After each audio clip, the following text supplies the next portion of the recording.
Let's protect our beaches. Our country is progressing rapidly.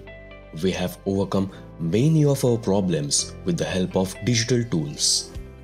But to take care of our sea, nature, instead of the digital media, we, the humans, must take an initiative. Coastal erosion, pollution is a severe part of it. Maharashtra Maritime Board and Asian Development Bank reviewed this situation. To maintain the natural care of the sea, a special study was conducted after discussing with the local villagers, professionals, and people's representatives.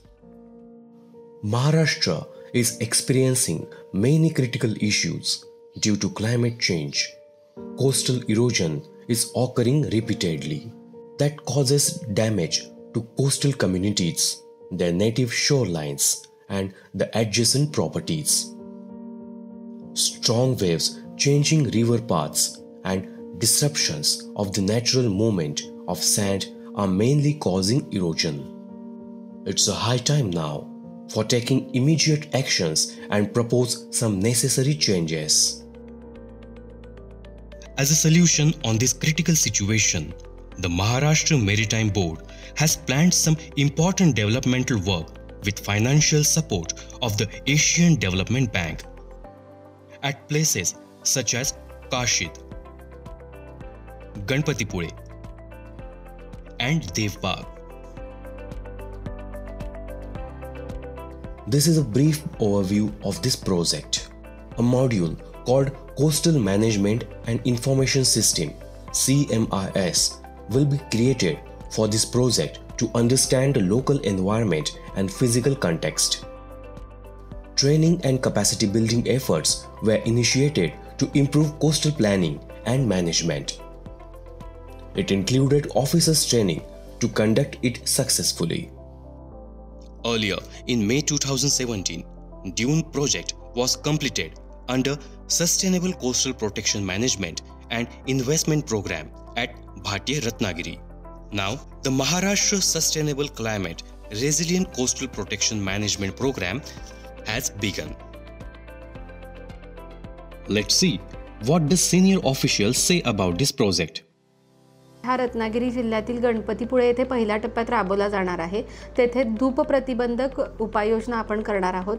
या उपाययोजना करण्यासाठी आपल्याला CRZ NOC घेण्यात आली आहे पहिल्यांदा. तसेच state environmental impact assessment authority SIA यांची देखील परवानगी घेण्यात आली आहे. दुसऱ्या टप्प्यात आपण देवबाग येथे रिव्हर बँक प्रोटेक्शनचे काम करणार आहोत. यासाठी देखील CRZ NOC, SIA NOC तसेच माननीय उच्च न्यायालयाची NOC आपण घेतलेली आहे. रायगड जिल्ह्यातील काशीद येथे धूप प्रतिबंधक उपाययोजना म्हणून वाळूचे ढिगारे करून त्यावर स्थानिक झाडाझुडपांचे रोपण करण्यात येणार आहे. यालाच सँड ड्यून प्रोटेक्शन असे संबोधले जाते.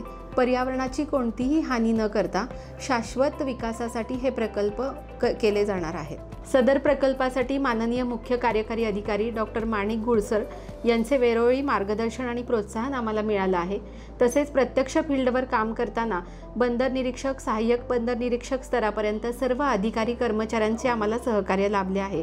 त्यासाठी मी त्यांना मनापासून धन्यवाद देते. This project is going to be implemented through the mutual cooperation of Maharashtra Maritime Board and Asian Development Bank to prevent the coastal erosion and coastal damages. Let's see what some locals have to say. गणपतीपुळ्यामध्ये ती समुद्राची धूप होते किंवा पावसाळी लाटा जेव्हा उसळतात तेव्हा समुद्र पुढे येतो आणि त्याचा किनारपट्टी भागाला त्रास होतो. तसाच गणपतीपुळा देवस्थानच्या परिसरातही मंदिर हे समुद्राकाठीच असल्यामुळे तिथेही त्याचा त्रास होतो. तर त्यासाठी त्याला लाटांना कुठेतरी रोखण्यासाठी म्हणून जे काही बंदोबस्त करायचा त्याच्या दृष्टीने जे प्रयत्न चाललेत. जर किनारपट्टी वाचली तर येणारे पर्यटक जे आहेत तर त्यालाही फायदा होईल, दुकानदार आहेत त्यांनाही त्याचा फायदा होईल आणि मुख्य म्हणजे समुद्राची धूप कमी होईल. आज जे इथे महाराष्ट्र मेरिटाईम बोर्डाकडून बीचवर झालेल्या जे संरक्षण भिंत, संरक्षण बंधारे याच्याबद्दल जे आमच्या गावाला, आमच्या व्यावसायिकांना, आमच्या पर्यटकाला जो फायदा होणार आहे तो खूप मोठा फायदा होणार आहे। त्याच्यामुळं आमच्या बीचची धूप वाचणार आहे। याच्या अगोदर कसं व्हायचं, इथे वाळू उत्खनन व्हायचं, पण ह्या धूप भरतीपर्यंत जी कामं घेतलेली आहेत त्याच्यामुळं बीचचं संरक्षण होईल, इथली वाळू जशी आहे तशीच राहील आणि मेन म्हणजे जी जागा धूप होते ते थांबेल कुठेतरी आणि ह्याचा फायदा इथल्या आमच्या व्यावसायिकाला मिळेल, पर्यटनाला जास्त चालना मिळेल। तरी यामुळे या गोष्टींमुळे मी महाराष्ट्र मेरिटाईम बोर्डाचे खूप आभारी आहे, शासनाचे खूप आभारी आहे। The implementation of this project is necessary. The action taken by Maharashtra Maritime Board and Asian Development Bank is important. गणपतीपुळ्यामध्ये समुद्राची धूप होऊ नये या संदर्भात शासनाने जो निर्णय घेतलेला आहे तो योग्य आहे। मंदिराचा परिसर मंदिरावर लाटाबेटा मारतात त्या संदर्भात शासनाने निर्णय घेतलेला आहे। धूपपतीमध्ये बंधारा बांधण्याचा तो योग्य आहे आणि समुद्राची धूप होऊ नये आणि पर्यटकांना कुठलाही त्रास होऊ नये या संदर्भात शासनाने निर्णय घेतल्याचे योग्य आहे।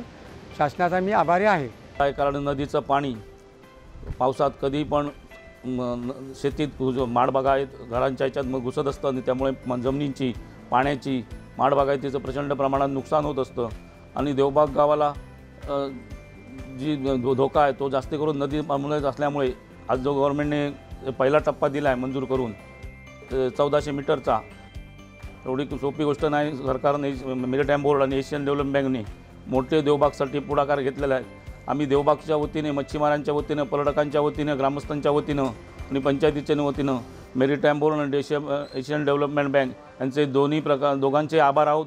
देवबागचं संरक्षण व्हावं हीच सरपंच या नात्याने माझी इच्छा आहे। जय हिंद, जय महाराष्ट्र। देवबाग किनारपट्टी वाचावी व देवबाग किनारपट्टीची धूप होऊ नये म्हणून हा प्रकल्प खूप महत्त्वाचा आहे। महाराष्ट्र मॅरिटाईम बोर्ड यांचं मी आभार मानते। समुद्रकिनारी किनारपट्टीची धूप होऊ नये म्हणून जो शासनाने प्रकल्प लाभवलेला आहे त्यांना आमच्या शुभेच्छा। कारण किनारपट्टी वाचली तर पर्यटक येतील आणि पर्यटक आले तर आमचा व्यवसाय होईल।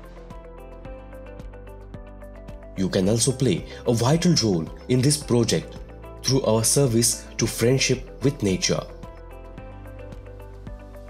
Here are the brief highlights of this project on the screen.